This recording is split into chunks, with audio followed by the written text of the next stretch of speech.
Hola amigos! Today we are going to hop in the 4640 with the Rhino Ag RDF 14 wheel rake, and we are going to go rake some wet hay. Now the hay that we're going to be raking today got rained on, however it's drying quite well, and they're calling for rain here at the end of the week again, so we want to get this stuff made before it gets rained on. And since it's drying out well, we want to pick everything up off the ground, get it into windrows, hopefully let the air run through those windrows and dry some of that moisture out that's still going to be in the hay. And then Travis is going to come through and start baling. So Travis just left with the tedder. He is going down to, let's call it the valley, to ted the hay down there, to spread it out, because it is down in a valley and it's in a floodplain, so it's typically going to be more wet than all this other stuff on contours. Dad already left with the 4020 and the gale rake, but we're going to head out there and join him momentarily. So what do you say we hop in the 4640 and get started? Calvin! Hey buddy!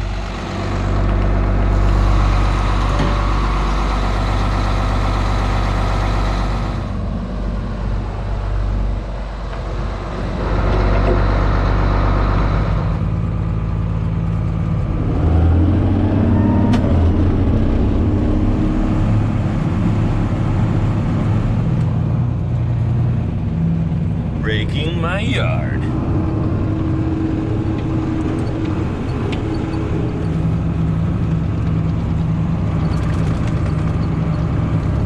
This stuff had between 2 and 3 inches of rain dumped on it, just completely out of the blue. They weren't forecasting it at the time.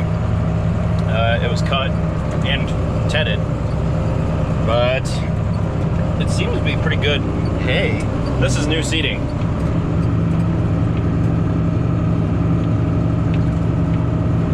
One nice thing about the RDF 14 by Rhino Ag is that you can adjust the rear end of it. And right now the windrow is a little bit too wide since it's not very thick. At least this isn't. So I'm going to narrow up the rear end. You got to do it when you're moving.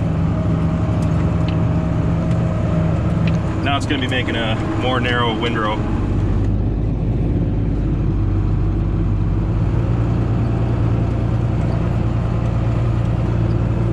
Oh, I didn't see anything. Doesn't look like anything to me.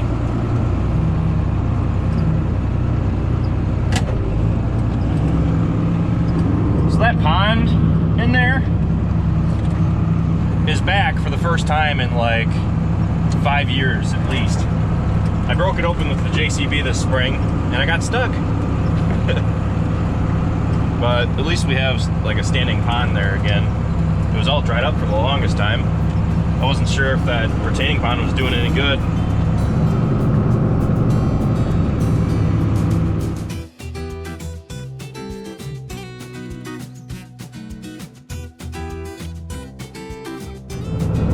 The corn is starting to turn.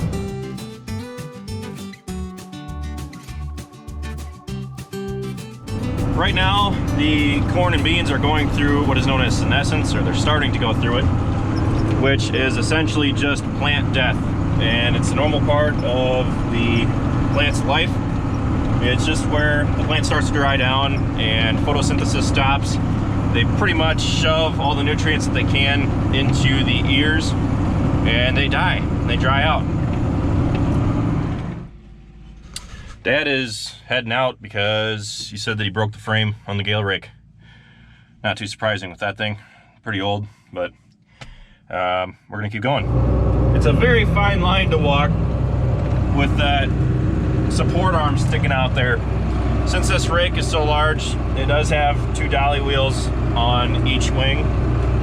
However, that's really, really nice because unlike with the gale, once one of those wheels goes down into like a hole or a ditch, you can pretty easily break them off. Whereas with this thing, it skirts right over the holes.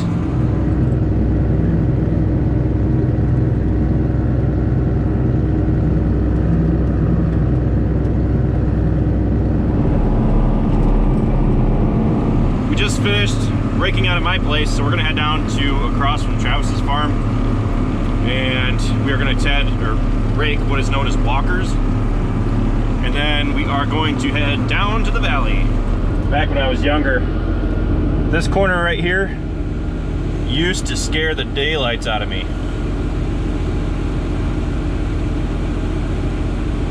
Because you can't see very far out from what's coming. So back when I was younger, one time we were hauling ground bales from up in the field down to here, because this is actually where we used to store the round bales for the cattle.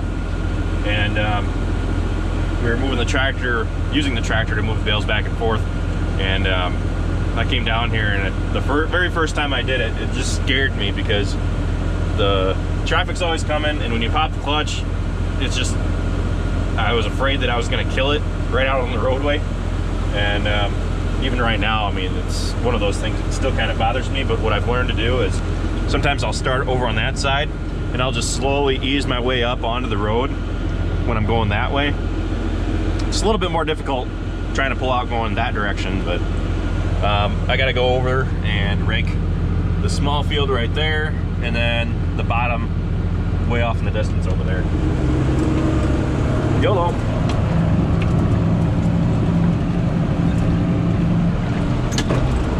Time to head for the valley.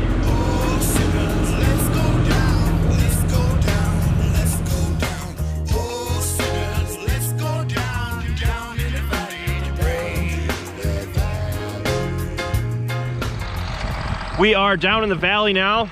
I'm standing in the exact same spot where I had filmed the How to Operate a Tractor 8235R video so many years ago. I think it's been like 4 or 5 years. And 500,000 views later, here we are, back again. I talk to the camera a lot easier now than I used to, but if you guys want to go check that video out, head to the card up here and go see it. Maybe it's up here. Not sure which side, I haven't figured that out yet. Anyway, what we have to make is the bottom down here, all this hill. This is actually a field up here. The bottom does get wet on years like this year, so Travis had to be very careful when he was cutting it. He only cut half of it out because he figured that from what he cut, which is quite a few acres, that this is enough for now. If the weather didn't turn out how they were calling it to be, which it didn't, he didn't want to get more of it rained on than it should have. So once we're done making this, he's going to go ahead and cut the rest of it. And if I had been thinking, I should have been mounting the wheelman in the 4640 while I was at it. But I guess we'll just have to do that for when we do the other pass on the other side of the bottom. So what do you say we hop back in the 4640 and keep going? Right here, the ride is a little bit rough.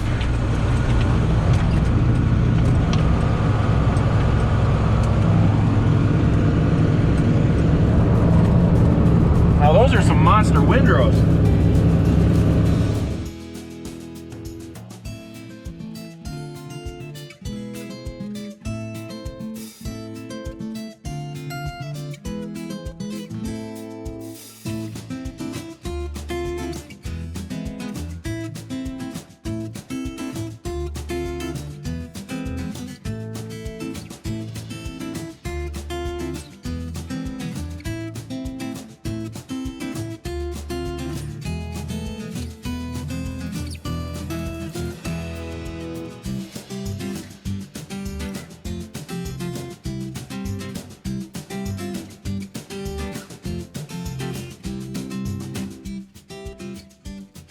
Looks like Dad's back in the game. The frame on the gale rake cracked, so we took it back to the farm and he welded it. But in the meantime, Mom's gonna bring down some duct tape for him because the brace for the hose, the hydraulic line that runs out to the wing to raise and lower the wing, melted when he was welding it. So what he's doing is he's just waiting for Mom to bring him some duct tape or something, because we don't want to risk pulling that hose off or breaking it or doing anything like that. So I'm gonna keep rolling.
that stuff is nice and dry. See that?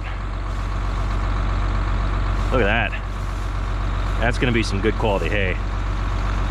Did get rained on, not as much as the other farms, because I think this farm was a little bit out of the rain path when the storm came through, so they didn't get much on this side of Potosi. But looks great. Is that the last pass? Yep.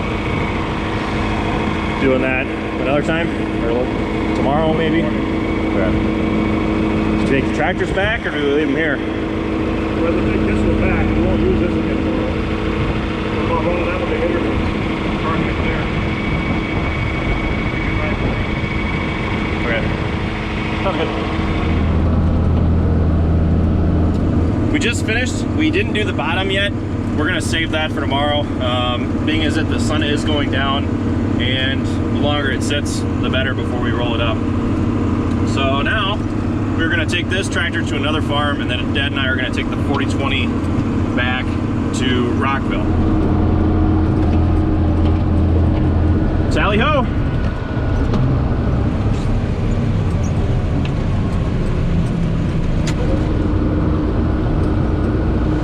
I have to admit, this part of Potosi is absolutely gorgeous. The Grant River, which is watering this farm, actually dumps out not that much further down river into the Mississippi. So these 400-foot high bluffs that you guys are seeing were actually carved from the last ice age. When the glaciers melted, the Mississippi River Valley was formed when all of the water came rushing down the Mississippi, and they carved the 400-foot hills that you see. Now, if you actually go out to the Mississippi and you look at the bluffs that are out there, it's almost like a giant excavator went through the Mississippi, like in Cassville. The bluffs, just, the rock is carved right through. It's absolutely beautiful. If you guys are ever up in Wisconsin, make sure you visit Cassville and go up to like the Nelson Dewey Bluff. Absolutely beautiful up there. You know I'm not going full speed when the 4020 is catching me.